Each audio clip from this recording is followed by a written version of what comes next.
जब हम law of attraction का नाम सुनते हैं तो हमारे दिमाग में ये विचार ज़रूर आता है कि लॉ ऑफ अट्रैक्शन को सही तरीके से इस्तेमाल कैसे किया जाए, कौन सी सही टेक्निक है, किससे हमें बहुत जल्द रिजल्ट मिलेंगे। एक साइकोथेरेपिस्ट होने के नाते मैं आज आपको बहुत आसानी से इसे समझाने का प्रयास करूंगा। इस दुनिया में लॉ ऑफ अट्रैक्शन की हजारों या शायद लाखों टेक्निक्स होंगी, लेकिन सारी टेक्निक्स केवल 3 कैटेगरीज के अंदर डिवाइडेड हैं। और इन कैटेगरीज को समझाने के लिए मैं एक छोटा सा एग्जाम्पल आपको देता हूँ। एक बहुत बड़ा महल है। वो महल बहुत आलीशान, बहुत शानदार है। हर कोई उसके अंदर जाना चाहता है, लेकिन परेशानी एक है कि वहाँ एक पहरेदार है, और वो पहरेदार ऐसा है कि किसी को भी अंदर जाने की अनुमति नहीं देता। 3 चोर निर्णय करते हैं कि एक बार इस महल के अंदर घुसना है। सभी अपने अपने तरीके से प्लानिंग करते हैं और सभी उस महल के अंदर दाखिल हो जाते हैं। महल में पहुंचने के बाद सभी आपस में बात कर रहे होते हैं। दूसरा और तीसरा चोर पहले वाले से पूछते हैं कि तुम कैसे दाखिल हुए, तुमने क्या किया। पहला चोर बोलता है, मैं कई दिनों से रोज यहां घुसने की कोशिश कर रहा था। लगभग 100 बार मैं रोज यहां घुसने की कोशिश करता था, लेकिन बार बार पहरेदार मुझे रोक लेता है। लेकिन मैं कोशिश करता रहा और आज देखो मैं तुम्हारे सामने हूं। मैं उसके अंदर दाखिल हो गया क्योंकि पहरेदार सो गया था। अब वो पहला चोर दूसरे से पूछता है कि तुम कैसे दाखिल हुए। दूसरे चोर ने कहा, मैंने देखा कि पहरेदार सो रहा है और मैंने घुसने की कोशिश की, लेकिन तभी वो जाग गया। मैंने दोबारा कोशिश की, फिर दोबारा से ऐसा ही हुआ, लेकिन तीसरी बार में मैं अंदर दाखिल हो गया क्योंकि पहरेदार गहरी नींद में सो रहा था। अब ये दोनों तीसरे चोर से भी पूछते हैं कि भाई तुम कैसे दाखिल हो गए। तीसरे ने कहा, मैंने पहरेदार को 1 कप चाय पिलाई और उसमें नींद की दवाई डाली। पहरेदार सो गया और मैं अंदर आ गया। अब इस सिचुएशन को समझिए। ये तीनों चोर हैं आपके ड्रीम्स जो आप हासिल करना चाहते हैं। पहरेदार है आपका कॉन्शियस माइंड और वो बड़ा महल है आपका सबकॉन्शियस माइंड। ये तो आप जानते होंगे कि लॉ ऑफ अट्रैक्शन के अनुसार अगर आप कुछ भी पाना चाहें तो आपको उस मैसेज को अपने सबकॉन्शियस तक पहुंचाना होता है, तभी हमें वो हासिल होता है।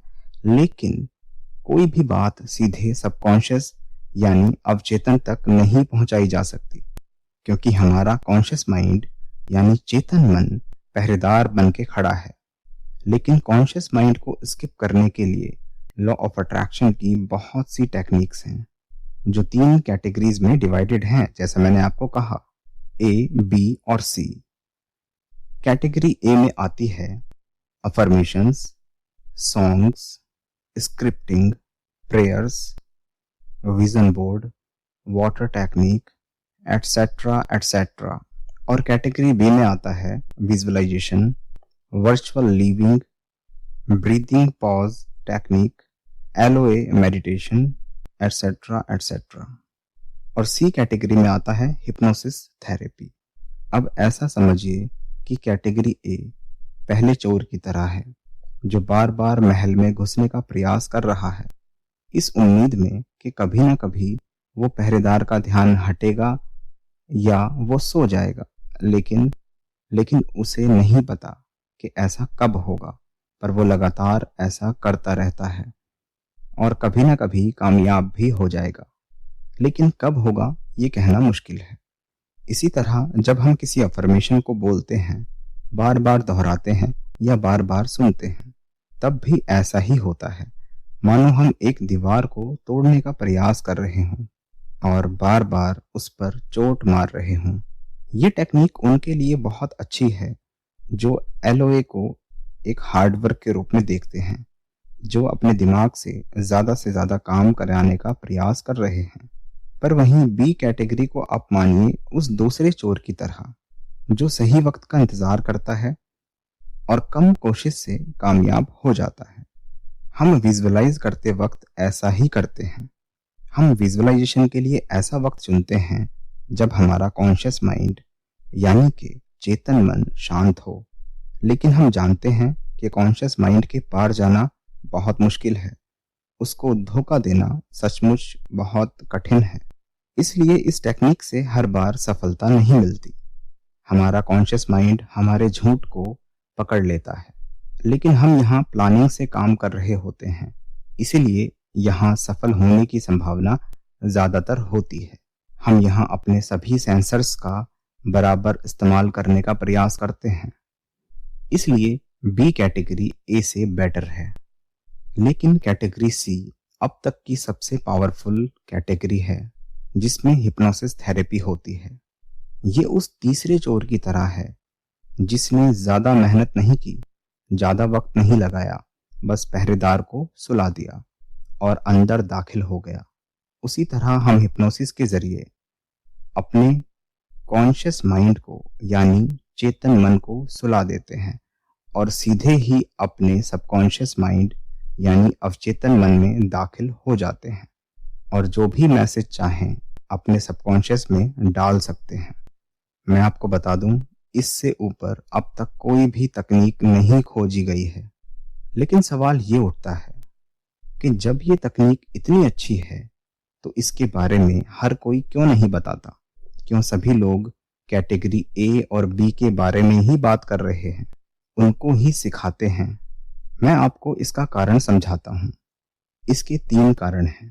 पहला, इस टेक्निक को वीडियो या किताब से नहीं सीखा जाता और ना ही इसको कराया जाता है, क्योंकि इसके लिए एक ट्रेनर की आवश्यकता जरूर पड़ती है। बिना ट्रेनिंग के ये टेक्निक बहुत घातक साबित हो सकती है। दूसरा कारण, केवल YouTube पर वीडियो बनाने वाले लोग इसके बारे में ना तो बात कर सकते हैं और ना ही इसको सिखा सकते हैं और ना ही इसको आपके ऊपर अप्लाई कर सकते हैं, क्योंकि इसके लिए कई सालों की पढ़ाई और प्रैक्टिस चाहिए। ये टेक्निक केवल एक साइकोथेरेपिस्ट ही करा सकता है। तीसरा कारण बड़ा ही सरल है। अगर आपको कैटेगरी सी के बारे में किसी से पता लग जाए तो आपके लिए कैटेगरी ए और कैटेगरी बी किसी काम की नहीं है, क्योंकि ए और बी में आपको खुद मेहनत करनी होती है। सी में एक थेरेपिस्ट आपके लिए मेहनत करता है, आपकी पूरी माइंड प्रोग्रामिंग को समझता है, फिर आपकी प्रोग्रामिंग को सही तरीके से आगे बढ़ाता है, उसको प्रिवेंट करता है। मैं ये सब अपने 15 साल के तजुर्बे से बता रहा हूँ। एक थेरेपिस्ट होने के नाते मेरा फर्ज है आपको सही और असली चीज बताना। आई होप आपको कुछ बातें क्लियर हुई हैं। अगर आप चाहते हैं कि आप भी अपनी लाइफ में वो पा सकें जिसके आपने बस आज तक सपने ही देखे हैं, तो आप मुझसे संपर्क कर सकते हैं। डिस्क्रिप्शन में जाइए और वहां पर लिंक है। आई होप आपको कुछ समझ में आया होगा। मिलूंगा आपसे फिर दोबारा किसी न किसी वीडियो में, किसी न किसी मोड पर। Till then, bye bye, take care, खुदा हाफिज़, शब्बा खैर, हस्ता ला विस्ता।